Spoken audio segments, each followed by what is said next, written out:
हमारे दौर में हुआ, कश्मीर हो या देश का कोई और हिस्सा हो। बहुत बताया जाता है कि जम्मू कश्मीर सूफी का बहुत बड़ा सेंटर था। मैं पूछना चाहता हूं कि विगत 30 वर्षों से सूफीज्म के 4 बड़े सिलसिले हैं, नक्शबंदी, सोहरावर्दी, चिश्ती और कादरी, एक का भी कोई मरकज बचा हो तो बता दीजिए।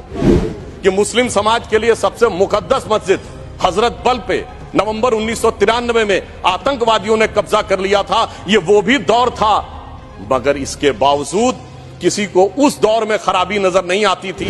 जिस समय आतंकवाद शुरू हुआ था, जस्टिस नीलकंठ गंजू की हत्या उस समय हुई जब श्री राजीव गांधी जी के नेतृत्व में भारत के इतिहास की सबसे मजबूत सरकार थी। वो तो लोगों को याद होगा, मुझे याद है मान्यवर, बचपन में बहुत से लोगों को नहीं याद होगा। वर्ल्ड कप 1983 का जीतने के बाद इंडिया का पहला वनडे इंटरनेशनल कहां हुआ था? 13 अक्टूबर 1983 को श्रीनगर में, भारत और वेस्ट इंडीज के बीच में। और वहां पर भारतीय टीम के खिलाफ नारे, चलिए वो तो अलग है, पाकिस्तान जिंदाबाद के नारे, भारतीय टीम के लोगों के ऊपर चीजें फेंकी गई, पिच खोद दी गई। उस समय तो सर्वकालीन शक्तिशाली प्रधानमंत्री जिन्हें विपक्ष मानता है, श्रीमती इंदिरा गांधी जी का शासन। उत्तर से दक्षिण तक सारे राज्यों के नाम बदल गए, एक ही राज्य है जिसका प्राचीन काल में जो नाम था, नीलमत पुराण में यदि कश्मीर था तो आज भी कश्मीर है। पहली बार 30 साल के बाद 27 जुलाई को शियाओं का मुहर्रम का जुलूस भी शांतिपूर्ण ढंग से और पूरे अकीदत के साथ चला। और 30 साल के बाद सिनेमा हॉल खुले। यह सत्य है कि कश्मीरी पंडितों का जेनोसाइड और नरसंहार हुआ था। ये एक दौर था जब उस नरसंहार के आरोपी और समर्थक दिल्ली में आते थे तो रेड कार्पेट वेलकम के साथ आते थे, जलवाए जलाल से दिल्ली की सरजमी पर जलवा अफरोज होते। आज भी वो आते हैं, मगर ईडी के सम्मन पे आते हैं, एनआईए की पेशी में आते हैं। ये अंतर आया है हमारी सरकार और उस सरकार के दौर में।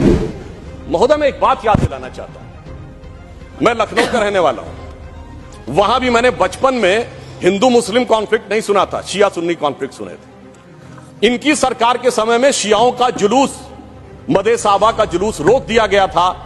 22 साल तक रुका रहा। जब हमारी सरकार आई उसके बाद वहां पर शियाओं का मदे साहबा का जुलूस निकलने की स्थिति आई। मैं पूछना चाहता हूं, भाई हिंदू मुस्लिम के लिए हमारे ऊपर आरोप लगाते हो, ये शिया सुन्नी के बीच में जो होता था वो भी शांतिपूर्वक हमारे दौर में हुआ, कश्मीर हो या देश का कोई और हिस्सा हो। यह दर्शाता है कि हमारी सरकार सभी समुदायों को समान रूप से उन्नति का अवसर देती है। और 30 साल के बाद सिनेमा हॉल खुले। आज जब सब कुछ शांतिपूर्ण और सही ढंग से चल रहा है, तब यह समस्याएं नजर आती हैं कि आज दुनिया का सबसे ऊंचा पुल जो 1315 मीटर का है, वो आज चिनाब नदी के तट के ऊपर बना हुआ है। यह दर्शाता है कि कश्मीर किस नई ऊंचाई की तरफ जा रहा है। महोदय, मैं याद दिलाना चाहता हूं, हमारे बचपन में जिस जमाने में कश्मीर में आतंकवाद फैला था, तो हम लोग कहते थे झेलम नदी का प्राचीन वैदिक नाम है वितस्ता और चिनाब का है अक्सिनी। तो हम कहते थे, बो दिए विष बीज किसने, अब वितस्ता ने पुकारा, क्यों झुलसता जा रहा कश्मीर नंदन वन हमारा। आज मोदी जी की सरकार आने के बाद हम कह सकते हैं, पर आज दुनिया का सबसे ऊंचा पुल अक्सिनी पर हमारा जो उभरता जा रहा, जो निखरता जा रहा कश्मीर नंदन वन हमारा। अब मैं एक और भी बात यह कहना चाहता हूं कि 21 हाइड्रो पावर प्रोजेक्ट्स भी चल रहे हैं। G20 जिस शानदार तरीके से हुआ वो हम सब ने देखा, परंतु यहां मैं एक बात कहना चाहूंगा कि यह विषय इतना आसान नहीं था जितना समझा जाता है। जिस समय आतंकवाद शुरू हुआ था, जस्टिस नीलकंठ गंजू की हत्या उस समय हुई जब श्री राजीव गांधी जी के नेतृत्व में भारत के इतिहास की सबसे मजबूत सरकार थी। वो तो लोगों को याद होगा, परंतु उसके बाद ऐसा दौर भी आया कि वो सब लोग आरोप से छूट गए। कल माननीय गृह मंत्री जी ने जब लोकसभा में कहा था, कुछ गलतियों के बारे में कहा था, तो वहां पर नेता प्रतिपक्ष ने कहा था कि साहब गलतियां अगर हैं तो इस बारे में चर्चा कर ली जाए।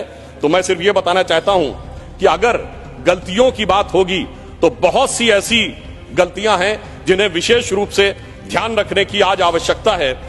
मैं सिर्फ 1-2-3 तथ्य लोगों के सामने रखना चाहता हूं। जब स्वतंत्रता के उपरांत रियासतों के विलय का महकमा सरदार पटेल के पास था, तो केवल कश्मीर नेहरू जी ने अपने पास क्यों रखा था? नंबर 2, 1946 में महाराजा हरि सिंह जी के विरुद्ध विद्रोह के आरोप में जब शेख अब्दुल्ला जेल में बंद थे, तो पंडित नेहरू स्वयं उनको छुड़ाने के लिए कश्मीर गए और वो भी गिरफ्तार हो गए। यह बात मौलाना आजाद ने अपनी किताब इंडिया विंस फ्रीडम में लिखी है कि इससे तत्कालीन कांग्रेस नेता बुरी तरीके से हतप्रभ हो गए। और इस परिस्थिति में जिस समय पाकिस्तान ने आक्रमण किया उसे कबायली आक्रमण क्यों कहा गया, सेना का आक्रमण क्यों नहीं कहा गया। और इसके अतिरिक्त मैं यह भी कहना चाहूंगा कि जिस समय यह कश्मीर का संघर्ष हुआ, एक फैक्ट रखना चाहता हूं, उस समय तो माउंटबेटन 30 जून 1948 तक वाइसरॉय थे। भारत की सेना अध्यक्ष जनवरी 1949 तक जनरल रॉय बूचर था और पाकिस्तान की सेना का अध्यक्ष जनवरी 1951 तक अंग्रेज था। तो भाई यूनाइटेड नेशंस में जाने की क्या आवश्यकता थी। गृह मंत्री जी ने बिल्कुल सही बात कही कि भाई उनको 1 साल तक माउंटबेटन को इसलिए रोका गया था कि बचे हुए कुछ मामले रिजॉल्व करने हैं। तो भाई मैं पूछना चाहता हूं कि उनको क्या मेहमान नवाजी के लिए रखा गया था? जब यहां थे, दोनों तरफ के सेना अध्यक्ष भी अंग्रेज थे, तो यूनाइटेड नेशंस क्यों गए? इसलिए मैं कह सकता हूं एक गलती नहीं, भयंकर गलती थी, जिसका खामियाजा आज तक सरकार को भुगतना पड़ रहा है। और फिर इतना ही नहीं, करेस्पॉन्डेंट ऑफ सरदार पटेल से बहुत स्पष्ट है कि वहां लिखा जा रहा था कि residual powers will be vested in the interim government of Jammu and Kashmir, जिसको सरदार पटेल के इंसिस्टेंस के ऊपर यूनियन गवर्नमेंट कर दिया गया। अगर रेजिडुअल पावर्स उनके पास वेस्टेड होती तो आप समझ सकते हैं कि आज कितनी बड़ी चुनौती का सामना करना पड़ता। और ये correspondence of Sardar Patel 1945 to 50 के खंड 1 में जो वी शंकर उनके सेक्रेटरी थे, उन्होंने इस बात को लिखा है।